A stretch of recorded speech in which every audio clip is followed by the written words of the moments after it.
ದೇವಾ ಚಟ ಚಟ ಸ್ಫುಟರ ಸತ್ಯಾಲಯಮಾನರು ಭೀಕರತರ ಮಾದ ಸುಗುಣತರ ತಟ ಕೊಟಾಲಿಯ ಮಧ್ಯದ ಕರಂಗಳಂ ಜೋಡಿಸಿ ಬಂದವರಂ ಯಾರೆಂದು ಕೇಳುವ ನೀನುದವನೇ. ಓ ದೇವ, ನಾವು ಯಾರಂದ್ರೆ ಹಿಂದೆ ಗುರು ಇರಬೇಕು, ಮುಂದೆ ಗುರಿ ಇರಬೇಕು, ವಿದ್ಯೆ ತಲೆಯಲ್ಲಿ ಇರಬೇಕು, ಬುದ್ಧಿ ಹಿಡಿತದಲ್ಲಿರಬೇಕು, ವಿಚಾರ ಅರಿವಿನಲ್ಲಿರಬೇಕು, ಆಚಾರ ಕ್ರಿಯೆಯಲ್ಲಿರಬೇಕು, ದೊಡ್ಡವರು ಹೇಳಿದರೆ ಕೇಳಬೇಕು ಅಂತ ದೊಡ್ಡವರು ಹೇಳಿದ ಮಾತನ್ನು ಕೇಳಲು ಬಂದ ಸಾರಥಿ ನಾನಲ್ಲವೇನು ದೇವ, ಹೇಳಬೇಕು ನಮ್ಮ ನಾಮಾಂಕಿತವ.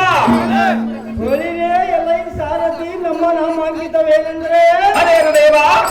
ಶ್ರೀಮದ್ ಪ್ರಭಾಕರ ಕೋಟಿ ಪ್ರಭಾ ಸನ್ನಿಧಿಗೆ ಅಗಲಿತವಾದ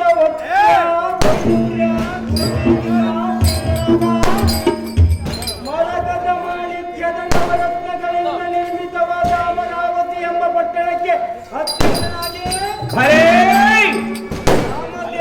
ಕಲ್ಪವೃಕ್ಷ, ಐರಾವತ, ಅಮೃತಕೋಪ, ಪುರುಷದ ಕಲೆ ಮತ್ತು ಮದ ಮೋಹನಾಂಗಿಯರಾದ ರಂಬೆ, ಊರ್ವಶೆ, ವಿನೋತ್ತಮೆಯರು ಈ ಅಪ್ಸರ ಸ್ತ್ರೀಯರೆಂದರು. ಭಲೇ ಭಲೇ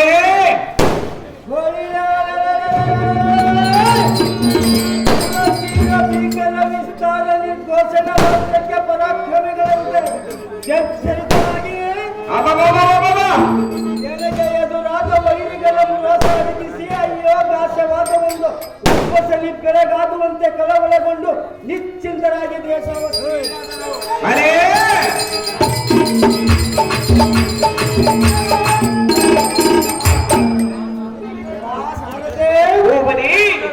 ಇದು ಅಲ್ಲದ ಕಡೆಗಾಲದ ಸಿಡಿಲಿನಂತೆ ಕುಡಿಗಿಸುವ ಎಲ್ಲ ರೋಸದ ಅರ್ಪಣಕ್ಕೆ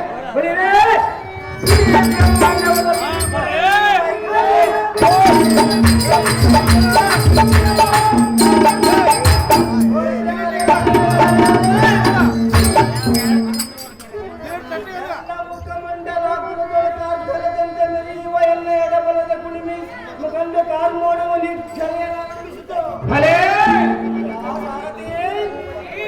ಎಲ್ಲ ಕಡೆ ಗಣ್ಣಿಗಳ ಪರಿಸ್ಥಿತಿಯ ದಳ್ಳೂರಿಗೆ ಸಮುದ್ರವು ಬಿಂದು ಹೋಯಿತು.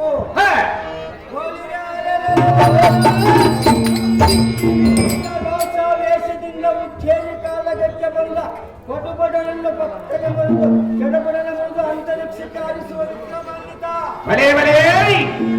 ಅಮರಾವತಿ ಪಟ್ಟಣ ದಿಟ್ಟತನದಿಂದ ಪರಿಪಾಲಿಸುವ ಇಂದ್ರ ಮಹಾರಾಜನ ಪಟ್ಟ ಪ್ರಧಾನಿ ಸೇನ ಮಹಾರಾಜನೊಂದು ವೈರಿಗಳ ಎದೆ ಜಲ್ಲನಂತೆ ಗಂಗುರವನ್ನು ಹೊಡಿಸುವಂತನಾದ ಸೂತ ಈ ಜಗತ್ತಿಗೆ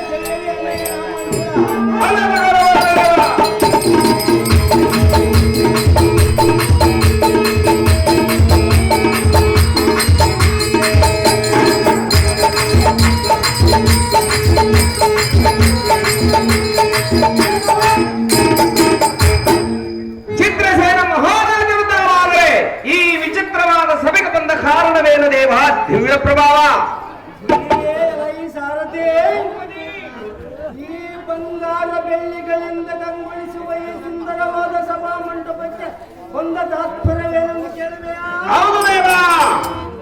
ವೈಭವದಿಂದ ಮೆರೆಯುವ ಇಂದ್ರನ ವನವನ್ನು ಶ್ರದ್ಧೆಯಿಂದ ಕಾಯುವವನ ಪಾಲಕರು ಶ್ರದ್ಧೆಯಿಂದ ಕಾಯುತ್ತಿರುವರೋ ಇಲ್ಲವೋ ಎಂಬ ಸಂಶಯದಿಂದ ಅವನ ಪಾಲಕರನ್ನು ಪರೀಕ್ಷಿಸುವ ಪ್ರಯುಕ್ತ ಬರೋಣವಾಯಿತು ಕಂಡಿಯ ಸಾರಥಿ. ಮತ್ತೇನು ಸಂಗತಿ? ಬಳಿ ಸಾರಥಿ, ಜಾಗ್ರತೆಯಿಂದ ನಮ್ಮ ಮಂತ್ರಿಯಾದ ಉಗ್ರಸೇನ ಬರೆಯಲು ಸಾರಥಿ ಹೋಗಲಿ. ಅದೇ ಪ್ರಕಾರವಾಗಲಿದೆ ಭೂಪತಿ ಪೀಠವನ್ನು ಕರೆದಿರಿ ಜಾಗೃತಿ.